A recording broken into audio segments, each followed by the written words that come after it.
Karnataka High Court seeks government stand on Nikhil Kumaraswamy's wedding was illegal to allow wedding amidst lockdown, says High Court to the government. Now, hearing on the case has been adjourned to the 24th of April. Just a few days back, Nikhil Kumaraswamy's wedding was held at a private farmhouse in Ramanagara, where social distancing and other precautionary measures were given a skip. And now, taking cognizance of this particular violation, the High Court has sought the government stand on Nikhil Kumaraswamy's wedding. Now, the High Court has asked the government whether this was illegal, and it has also said that permission should have not been granted for the wedding during the lockdown. Now, this was a VVIP violation with respect to the lockdown orders, as hundreds of people were present at the wedding site in Ramanagara's private guest house. These are the scenes of the wedding, and as you can see, none of them were seen wearing any sort of a mask, and nor were they maintaining any sort of social distancing. And this was held under the aegis of the former Prime Minister H.D. Deve Gowda. Now, H.D. Kumaraswamy and the former Prime Minister had said that not more than 30 to 40 people would take part in the wedding, but looking at the scenes and looking at the evidence that Newsman has got, more than 150 people were present at the farmhouse to set up the stage, and out of them, 15 videographers were also present to cover the entire event. Along with that, 44 cars also entered the site.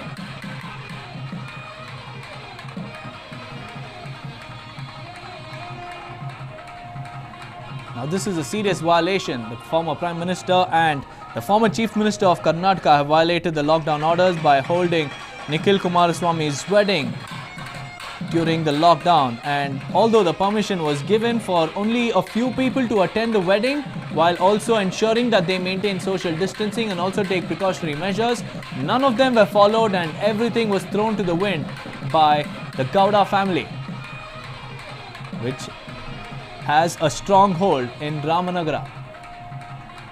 Close to 40 to 50 cars were seen entering the premises, and if we have to take account of 3 people per car, that goes on to close to 150 people. And the permission was only granted for just a couple of dozen of people, not more than 40. But looking at the visuals and going by visuals which we have, it clearly goes on to show that the former Prime Minister and the former Chief Minister's family have violated the lockdown order by holding a massive gathering at a private farmhouse in Ramanagara.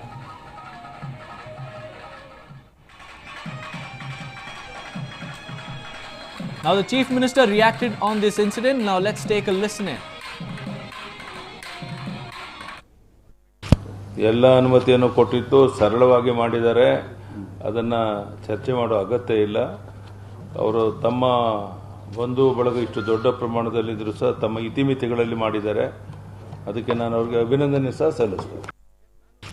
ಎಲ್ಲ ಅನುಮತಿಯನ್ನು ಕೊಟ್ಟಿದ್ದು ಸರಳವಾಗಿ ಮಾಡಿದ್ದಾರೆ. ಅದನ್ನು ಚರ್ಚೆ ಮಾಡೋ ಅಗತ್ಯ ಇಲ್ಲ. ಅವರು ತಮ್ಮ ಬಂಧು ಬಳಗ ಇಷ್ಟು ದೊಡ್ಡ ಪ್ರಮಾಣದಲ್ಲಿದ್ದರೂ ಸಹ ತಮ್ಮ ಇತಿಮಿತಿಗಳಲ್ಲಿ ಮಾಡಿದ್ದಾರೆ. ಅದಕ್ಕೆ ನಾನು ಅವರಿಗೆ ಅಭಿನಂದನೆ ಸಹ ಸಲ್ಲಿಸ್ತೇನೆ.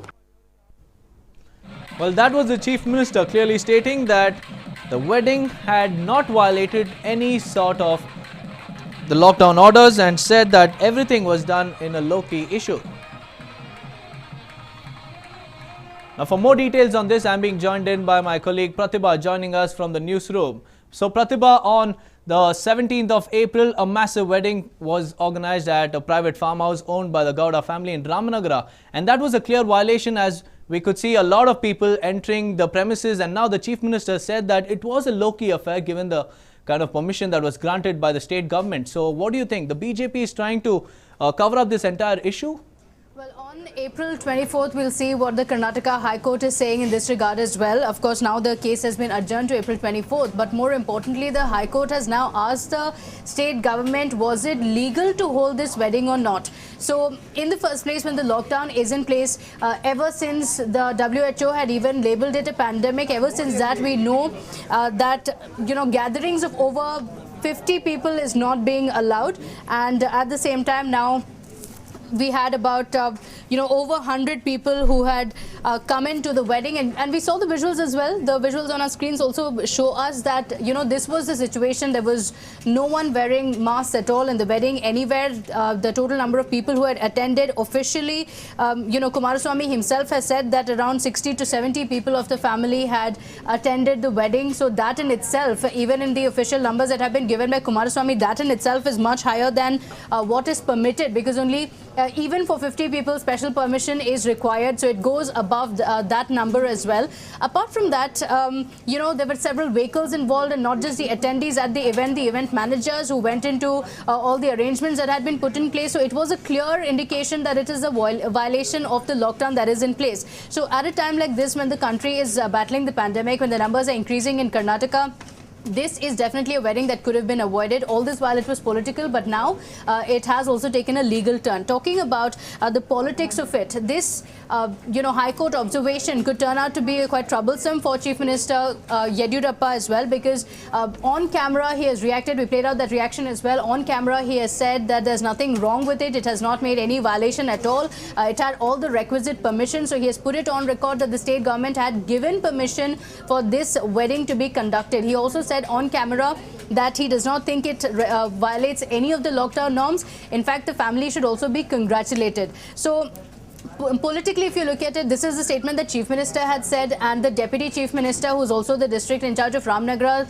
Ashwath Narayan, had condemned this wedding. He said that at a time like this wedding should not have taken place, and strict action would be taken against Kumaraswamy family after taking a report of what exactly happened. So politically, the BJP had taken two stands in this regard. One was by Ashwath Narayan, who condemned this wedding that took place. On the other hand, the Chief Minister also said there's nothing wrong with the wedding at all.